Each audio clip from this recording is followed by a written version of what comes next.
What if the fear you've been feeling your whole life was never actually given to you by God?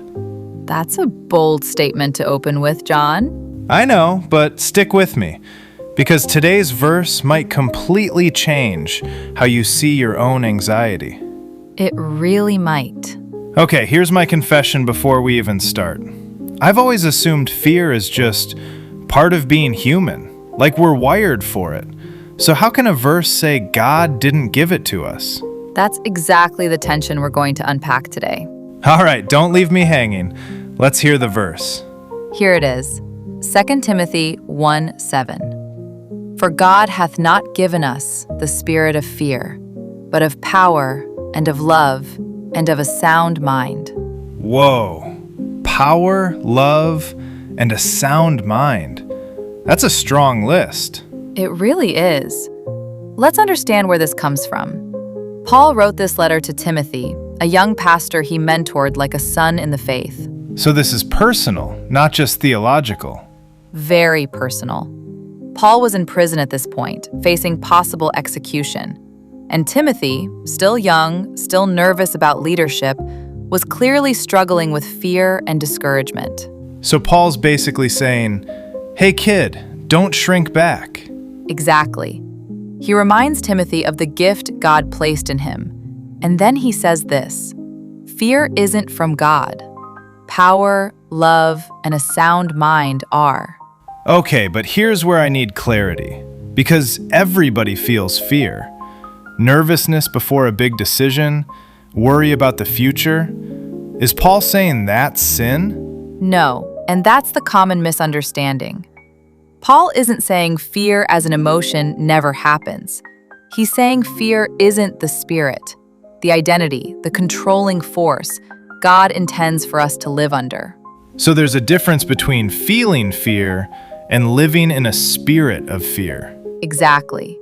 Think of it like weather versus climate. A scary moment is weather. It passes through. But a spirit of fear is climate. It's the constant atmosphere someone lives in, shaping every decision they make, every relationship they build, every risk they refuse to take. Okay, that's a strong picture. So what does God give instead? Let's break down these three things: power, love, sound mind. Let's start with power. This isn't about physical strength. It's inner ability. Strength to do what God has called you to do, even when it's hard, even when your hands are shaking while you do it. So not the absence of difficulty, but the strength to face it.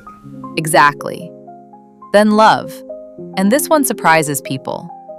Love actually pushes out fear, because fear often comes from self-protection. Love shifts our focus outward, toward others, instead of inward, toward self-preservation. Huh. So fear is self-focused, but love redirects that energy? Beautifully said. And finally, a sound mind.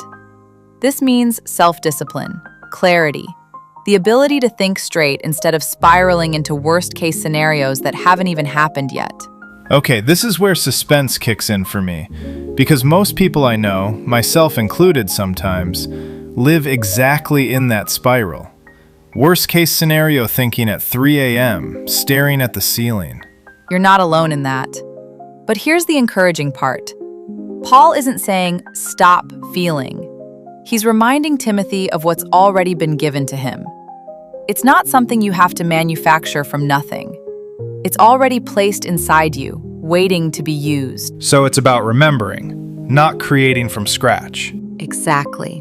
All right, let's talk real life. Because fear shows up everywhere.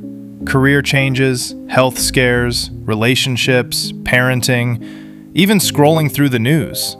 Let's start with career. Someone's offered a new opportunity, but fear of failure keeps them stuck exactly where they are, replaying every reason it might not work out. Yeah, that's so common. What if I'm not good enough? On repeat, like a broken record. Right. But power says you're equipped. Love says it's not all about your image or ego. And a sound mind says, stop spiraling, evaluate calmly, and move forward wisely instead of frozen in place. What about relationships? Like fear of being hurt again after a breakup? Same principle. Fear tells you to build walls so high nothing can reach you.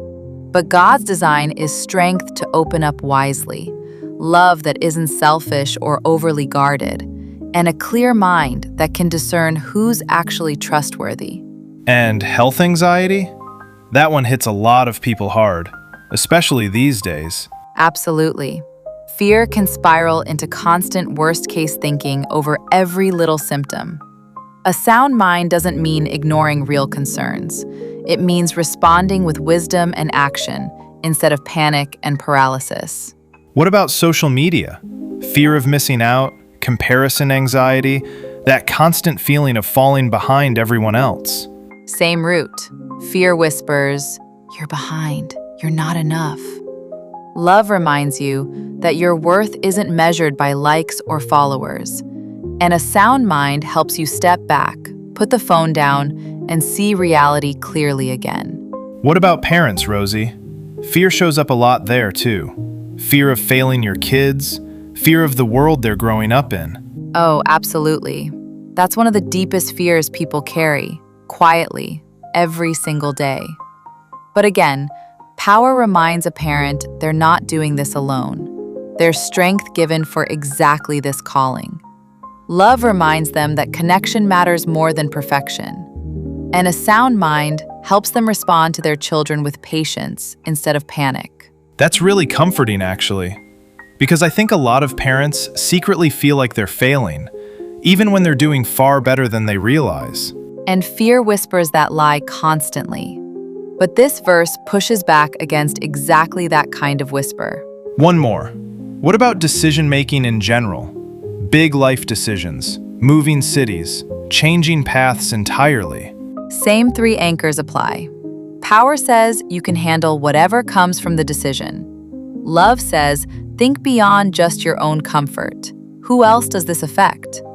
And a sound mind says slow down, gather wisdom, and don't decide from panic. So basically, fear rushes you, but power, love, and a sound mind, they steady you. That's a perfect summary, John. Okay, Rosie, walk us through something specific. Say someone's mind keeps racing with the same anxious thought over and over, late at night, unable to stop. What do they actually do in that moment? First, name what's actually happening. Say it plainly, even out loud. I'm afraid right now. Naming it takes away some of its power immediately. Second, replace the repeated question with a repeated truth. Instead of asking, "What if this goes wrong?" 10 times, say, "God is with me." Repeat that truth instead, slowly, until it settles. So I'm not pretending the problem doesn't exist. I'm choosing what my mind keeps returning to. Exactly. That's what a sound mind looks like in practice. Not denial, but direction. Okay, I think I get it now. Fear shrinks us, but power, love, and a sound mind expand us. Exactly, John. Beautifully put. All right, give us the takeaway. The moral is this. Fear is not your identity, and it was never given to you by God. You've already been given something stronger, whether you feel it right now or not. 3 practical steps. Let's hear them. 1. Name the fear. Don't let it stay vague and shapeless. Call it out specifically by name. 2. Replace panic with truth, the way we just talked about, again and again until it sticks. 3. Take one small, brave step today. Courage grows through action, not just through thinking about it. Name it, replace it, act on it. Simple, but powerful. And repeatable every single day for the rest of your life. All right, everyone. Here's a question for you today. What's one fear you've been letting control your decisions that it's time to finally release? Share your thoughts in the comments. Next episode, we're exploring a verse on the love of God, one you don't want to miss. If this episode blessed you, share it with someone. Like this video, subscribe to the channel, and we'll see you next time.